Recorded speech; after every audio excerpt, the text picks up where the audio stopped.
बिस्मिल्लाहिर्रहमानिर्रहीम। आप देख रहे हैं एक न्यूज़ 21। मैं हूं आमिर खलील, एक नए व्लॉग के साथ आपकी खिदमत में हाजिर हूं।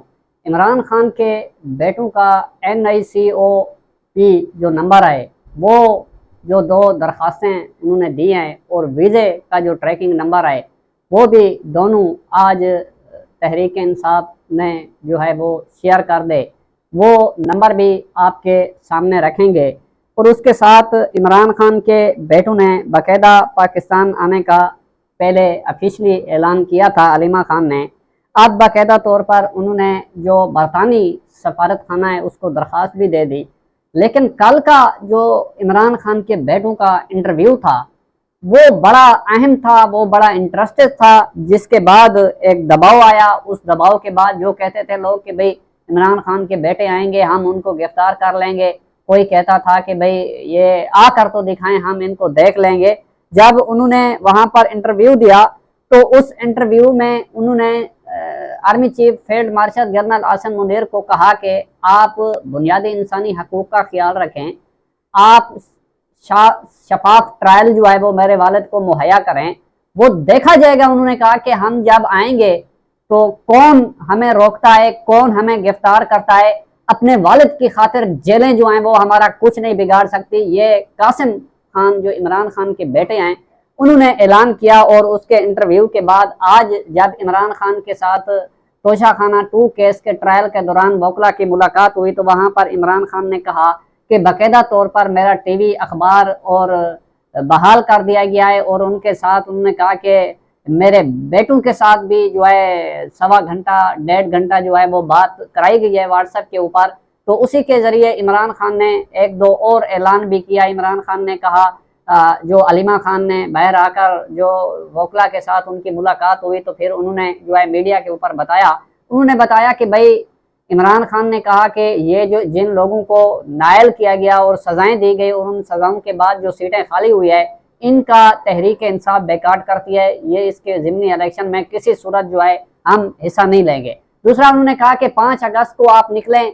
5 अगस्त के बाद उन्होंने कहा कि 14 अगस्त को भी आप निकलें। उन्होंने कहा कि जब हम अदलिया को कहते रहे कि आप हमें इंसाफ दें, हम अदलिया के पास जाते थे, अदलिया हमारी बात नहीं सुनती थी, तो आज अदलिया अगर हमें कहे तो हम भी अदलिया की बात नहीं सुनेंगे। जिस तरह उमर अयूब ने चीफ जस्टिस पाकिस्तान या अफरीदी को खत लिखा, उनको कहा कि ये आपकी नाक की लकीर के नीचे आपके फैसला, जो एक जमानत का केस आपके सामने आया हुआ था, उस केस के अंदर आपने फैसला किया कि 4 माह के अंदर 35,000 लोगों का ट्रायल जो है वो मुकम्मल किया जाए। और उस ट्रायल में जो बाज़ाब्तियां हुई और जो गलतियां हुई और जो बुनियादी हकूक सलिब किए गए, उन तमाम चीजों के जिम्मेदार आप हैं। उन्होंने कहा कि या अफरीदी साहब, आप ये देखें कि वक्त जरूर बदलेगा, आज नहीं तो कल हम जरूर वापस आएंगे। जब हम आएंगे तो हम आपको जो है महदूद कर देंगे। हम देखेंगे कि किन लोगों ने आइन की खिलाफ वर्जी की, कौन लोग थे जो हमें सजाएं देना चाहते थे और कौन लोग थे जो हमें घसीटना चाहते थे।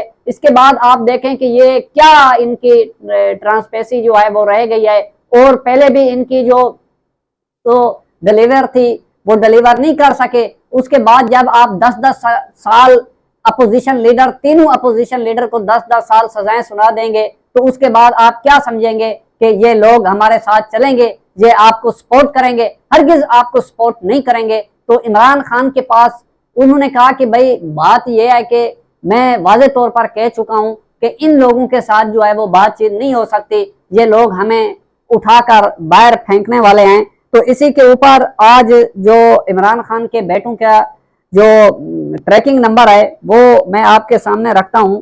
जो कासिम खान का वीज़ा है उसका जो ट्रैकिंग नंबर है वो है 880055575782। जो कासिम सुलेमान खान है उनका जो है 8800557178। ये उन्होंने नंबर शेयर किया और उन्होंने कहा कि ये बाकायदा तौर पर जो है पाकिस्तान आने के लिए उन्होंने जो बरतानी सफारत खाना है वहां पर उन्होंने ये जमा करा दिया। और उसके बाद अब जब भी उनको ये मिलेगा तो उसके ऊपर ये वापस पाकिस्तान आएंगे। तो बात देखें कि जो इमरान खान के बेटों को धमकियां दे रहे थे और जो कह रहे थे कि भाई इनका काम नहीं है, और सदर डोनाल्ड ट्रंप की तरफ से जो मुआहदे हुए उस मुआहदे के ऊपर छियाने बजाए जा रहे थे। जब देखा कि सदर ट्रंप ने 19% टैरिफ आयद किया तो उसके बाद यहाँ पर जो उनके अपने सहाफ़ी हैं सुहेल वड़ाज या अंसार अब्बासी ने एक ट्वीट किया, उसके अंदर वो कह रहे थे कि ये मुकम्मल हिमायत कर रहा है तो इसके ट्रैक में जो है वो नहीं आना चाहिए, तो ये ट्रंप जो है वो किसी का मुखलिस नहीं है। तो ये बात आपको पहले समझ लेनी चाहिए। तो इसी के ऊपर किसी ना किसी सतह पर तफ्शीश जो है वो मुस्लिम लीग नून और जरदारी खानदान के अंदर पाई जाती है, क्योंकि उनको ये मालूम हो चुका है कि अब रास्ता जो है वो इन लोगों को सजाएं तो हो गई, तहरीक इंसाफ के लोगों को सजाएं तो हो रही हैं। अब जो बाकायदा तौर पर अगला नंबर है वो इन दो जमातों का है, तो किसी ना किसी सतह पर इन लोगों को तफ्शीश ज़रूर है। तो जो इनकी ख्वाजा साद रफ़ीक की वज़ीर आज़म शहबाज शरीफ के साथ मुलाकात हुई, उसके अंदर जो गुफ्तगू हुई, फैलाया गया कि भाई वो ज़िमनी इलेक्शन के अंदर हिस्सा नहीं लेना चाहते, उनको सेनेट के इलेक्शन की ऑफर की गई, लेकिन वो कोई और जो है बात जो है वो कुछ और थी। तो आज साद रफ़ीक ने कहा कि पाकिस्तान दहाइयों से दायरों के सफ़र की लपेट में है, निज़ाम अदल पर सवालिया निशानात की भरमार है, आइन पर अमल ना हुआ तो आइन को ना मानने वाली कुव्वतें सोच से ज्यादा ताकतवर हो सकती हैं, इंतकाम का सिलसिला बंद ना हुआ तो नए अजाब आएंगे, ग्रैंड डिलाग के लिए आगे बढ़ना होगा। ये ख्वाजा साद रफ़ीक कह रहे हैं। ये जो मैंने आपको कहा कि उन्होंने कहा कि अगर आइन पर अमल ना हुआ, तो उन्होंने कहा कि ये आइन पर अमल नहीं हो रहा। जिस तरह आज शाहिद खकान अब्बासी ने कहा कि आइन मुअत्तल है, महमूद अचक ज़ईफ़ ने कहा आइन मुअत्तल है, इमरान खान कह रहा है कि आइन मुअत्तल है, अदालतें नहीं हमारी बात सुन रही, अदालतें हमें दाद रसी नहीं दे रही। आप देख लें कि इमरान खान के केसेस जो हैं वो इस्लामाबाद हाई कोर्ट के अंदर रुके हुए हैं। आज देख लें कि लाहौर का जो रावलपिंडी बेंच है डिवीजन, उन्होंने आज तहरीक इंसाफ की अपीलें लेने से इनकार कर दिया। तो फिर देखें कि आइन के अंदर ये चीज तो नहीं लिखी हुई कि हर शख्स को ये हक हासिल है कि वो अपील दायर कर सकता है। तो अपील ना लेना ये आइन की खिलाफ वर्जी है, ये कानून की खिलाफ वर्जी है। अदालतें कार्रवाइयों को रोकना ये कानून की खिलाफ वर्जी है। तो फिर बात यह है कि जब आप आइन के ऊपर अमल ना करेंगे तो जो आइन को ना मानने वाली कुव्वतें हैं सोच से भी ज्यादा ताकतवर हो सकती हैं। तो ये बिल्कुल जो है वो साद रफ़ीक शहबाज शरीफ को उन्होंने ठीक कहा कि उन्होंने कहा कि आप जो है इस वक्त उनके साथ खड़े हुए हैं, लेकिन आपको समझ नहीं है कि इस वक्त जो लोग आइन के ऊपर अमल नहीं कर रहे तो कल उनकी सोच जो है वो बहुत ताकतवर हो जाएगी, फिर आप कुछ नहीं कर सकेंगे, फिर आप ऐसे चीखेंगे और चिल्लाएंगे। अभी भी आपके हाथ जो है वो बांधे हुए हैं, तो आप दिलाग की तरफ बढ़े, आप बैठे इस मुल्क के अंदर तमाम लोगों को साथ बिठाएं, उनके साथ जो है वो गुफ्तगू करें।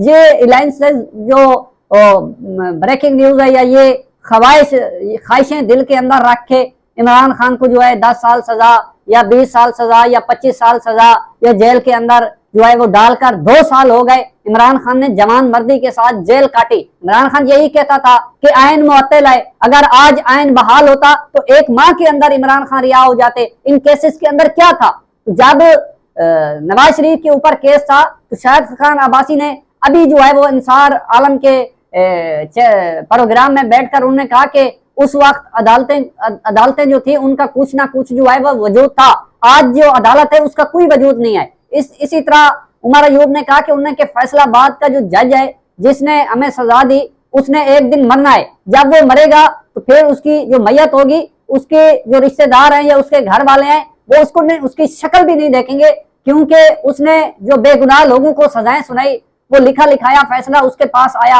वो पढ़कर उन्होंने सुना दिया। तो इसी तरह साद रफ़ीक ने जो है वो शहबाज शरीफ को बताया कि उन्होंने कहा कि भाई ये गलत हो रहा है, लेकिन आपको जो है वो हाथ बढ़ाना पड़ेगा, आपको बैठना पड़ेगा, आप अगर नहीं बैठेंगे तो ये तमाम चीजें जो हैं वो डूब जाएंगी। तो अब ये वक्त साबित करेगा कि जो मामलात हैं वो कहाँ तक जाते हैं। इन लोगों को यकीन नहीं है कि अगर हम इमरान खान के साथ बैठें तो इमरान खान जो है दूसरी तरफ जो है वो कोई बातचीत ना कर ले। तो कोई ऑडियो जान मकबूल ने आज नई मशरा बट के प्रोग्राम के अंदर बताया कि किसी न किसी सतह पर किसी न किसी मकाम पर कोई ना कोई जो डेलीगेशन है वो ज़रूर हो रही है।